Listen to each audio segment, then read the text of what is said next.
G'day, it's Dave here, Dave Mills, with another really fabulous video. We're looking at problem number 9 here, and I've selected this one because it covers quite a few important topics, and we can actually see in this position that white has pieces in their half and black does not have pieces in white's half. More importantly, we see that the D pawn is retarded by the rook, obviously pinned to the queen. We see that the king has the knight as a defender, but we've actually got 3 pieces. You know the general rule: 1 piece to sacrifice, 2 pieces to mate. And we know that the knight and queen combine perfectly. The knight and queen are the embodiments of their type of force. The queen is linear in all 8 directions, and the knight is radial. It arcs out in a circle. The knight is angular, okay? It has angular momentum as the queen has linear, and that combination is absolutely devastating. Now, the idea of tension with balanced forces is really important to consider, but there's also resultant forces. And the concept in physics is called torque, and it's to do with rotational forces. And we can see that knight F5 is putting their position under a great deal of torque. There's actually 4 pieces that are under strain from that knight, and we also see that what's black done is it's attacked. It hasn't resisted the impulse.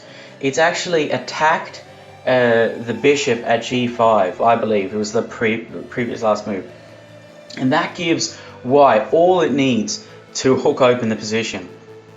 So you want to have there's the individual momentum of the pieces, right? And we want to understand that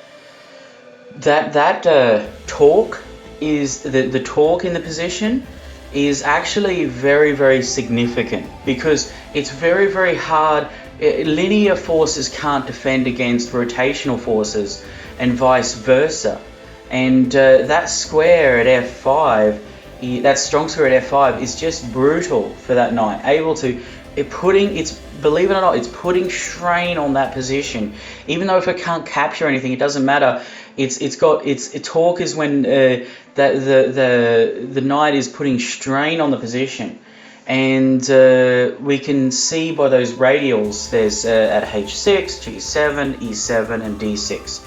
So the king, the differences in kings, obviously castling opposite sides, you both whack at each other. Now, white is doing what I like to call a running game, because it's running with its pieces, not its pawns. And the beautiful thing is, I often think this is the linchpin of this, is because black has no space, and also black that pawn at E4 is superior to the pawn at D6. So just at a basic theoretical level, when you compare that, because the center of gravity itself affects the whole board, the center affects the whole board. And there's able to be a running game down the flank, because the center's not closed, but it's quite controlled, especially by the rook at D1. So this move here, the rush, not putting enough pieces against the king, and the fact is that you can't easily defend angular momentum when it's combined with linear momentum. So and there's quite a bit of resultant forces here, and that obviously leads to torque. A resultant force, basically, it causes an acceleration and a change in the velocity of the pieces. Okay, velocity is speed and direction. Like, is it a thread? Is it a check? Is it a capture? So it's to do with contact. So resultant forces, when I'm writing out, I always go a capital F and I do a capital R, but just in the top right hand corner, just a little subscript there. So obviously, the longer you're able to apply this force, this angular, the longer the knight is actually sitting there for, it's not just it's time on target, or what I call tot or duration on target. It's not just obviously the longer you can actually be putting a position under strain, be that tension or torque, you actually can produce a bigger change in the momentum. All right, and much better than if your forces are, you know, moving here and moving there and changing your points of attack, alternating. The longer you leave it, the bigger you can build momentum. That's why tension is so important. Obviously, development is a product. It's produced from the tempo, right? From, let's just say, tempo 1 to tempo 2. Okay, T1 to T2. That's development, all right, and all that's in between. So development, you know, is equal T to T1 to T2 by the resultant force. Basically, it's the combination of your pieces combining over time, duration time, to T1 to T2, right? Obviously, the force you're applying is related to your position's momentum. Remember, force is the change of the momentum of your pieces divided by the change of tempo. Like how long is it going to take you to complete your opening? All right, and that will often be determined by the center. The more open the center is, obviously, you can develop a lot quicker than if the center is closed, and space gaining moves and so on.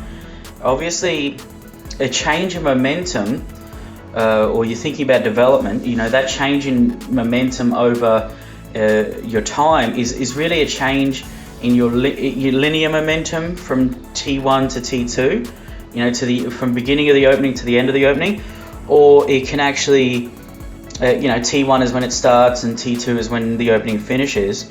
So it's also your angular momentum, all right? And these resultant forces, you know, it basically it produces acceleration in your position. You can actually accelerate quite a lot, and obviously, what is velocity? Velocity is like tempo, speed, and how long it's going to take you to get there, and obviously, and the threats, checks, and captures, and then obviously, so velocity 1 to velocity 2 to where you really want to go. So obviously, I would like to say that development is the fast-acting force, okay? Whereas momentum is it's the powerful force. It's momentum is the compare a train to a car. All right, compare a train to a car. That's the difference. The car can just sort of get the train going, but it's really the value of the pieces multiplied by their activity that just gives it that power. And you know, the resultant force is basically all those forces combining, you know, on a rigid piece or square. So in the next video, we'll talk a bit more about that. But obviously, in this position here, you might think, well, how can white get any sort of advantage from this position here? The bishop's attacked. Well, remember, opening lines, you know, to maximize the momentum and combining the pieces. It's this. I wonder if you've worked out this problem yet. Okay, bishop takes h6 wins the pawn. The reason is because if that g pawn dares to capture the bishop at h6, then the queen can just move to g3, queen g3, check with force, and then just come through to g7, checkmate.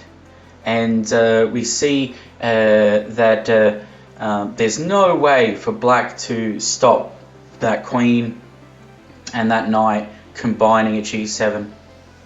So obviously, after bishop takes h6, white is actually threatening queen to g3 to combine its forces, and obviously the pawn, that h pawn is going to come down. It's going to start biting into that opponent's territory, so looking at this position here, well, black's going to create more weaknesses around his king, and you've won a pawn. And so I think white has the advantage, clear advantage now, is up at least one and a half points. just because the king is looking very weak, and you know, I think white's got a fun game in store. So there you have it.